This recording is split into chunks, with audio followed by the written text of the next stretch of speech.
कि अगे मई हादा दिया दुब पातर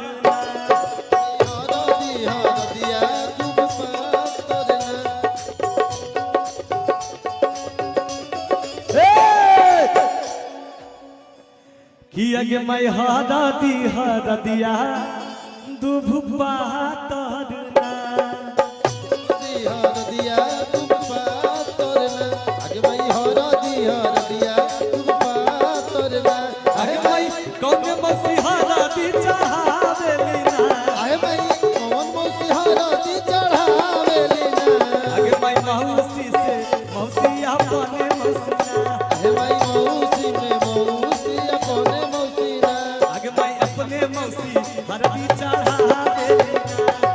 अपने मौसी हरदी चढ़ावेल ना कम हो गई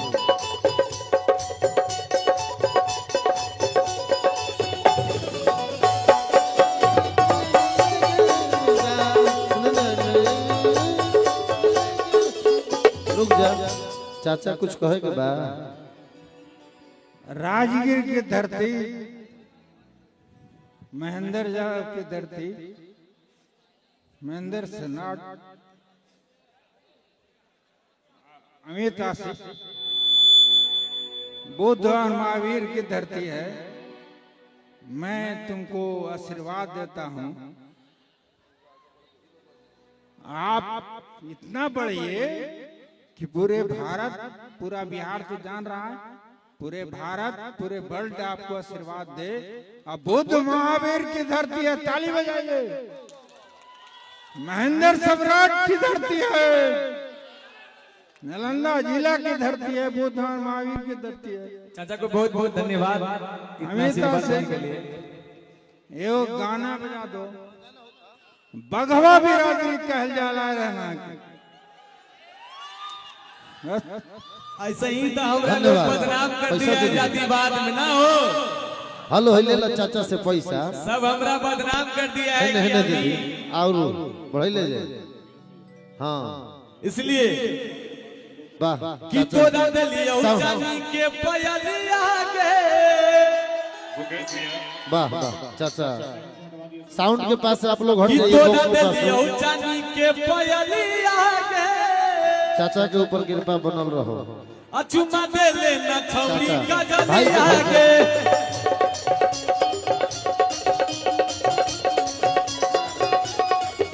तोरा दे पयलिया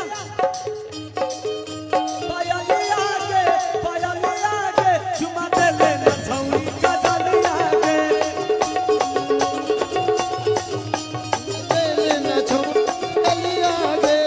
एक दू तीन चार पाँच छह सात आठ नौ दस 11 12 13।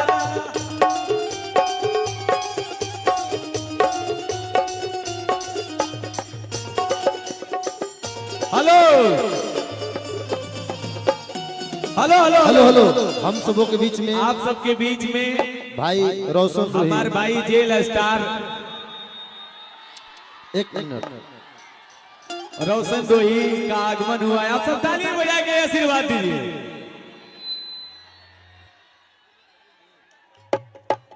हेलो आप लोग मंच पर आने दीजिए। भाई रोशन रोही मगही के स्टार भाई के लिए ताली बजा करके स्वागत कीजिए, अभिनंदन कीजिए। और अभी तक भाई मंच पर मौजूद गीत संगीत में पेशेदारी कर रहे हैं।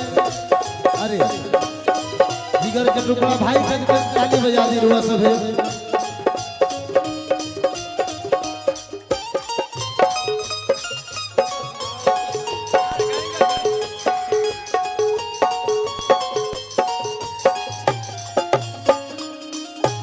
वाह वाह अरे दियो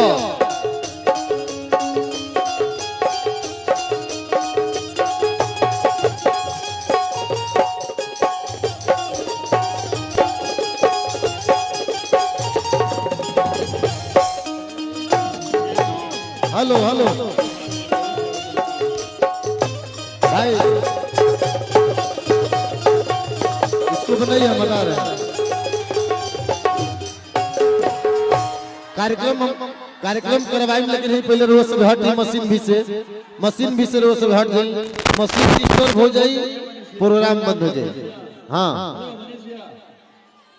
मशीन के पास से हट जाइए, वहाँ साउंड ऑपरेटर साहब को डिस्टर्ब मत कीजिए प्लीज, थोड़ा सा दूरी बनाइए। अब मंच पर सब लोगों से निवेदन है कि ट्रस्ट लाइट को एकदम नहीं छूजिएगा, एकदम आग्रह हाथ जोड़ के कि उसमें टच नहीं कीजिए। हेलो, ट्रस्ट पर से हट जाइए।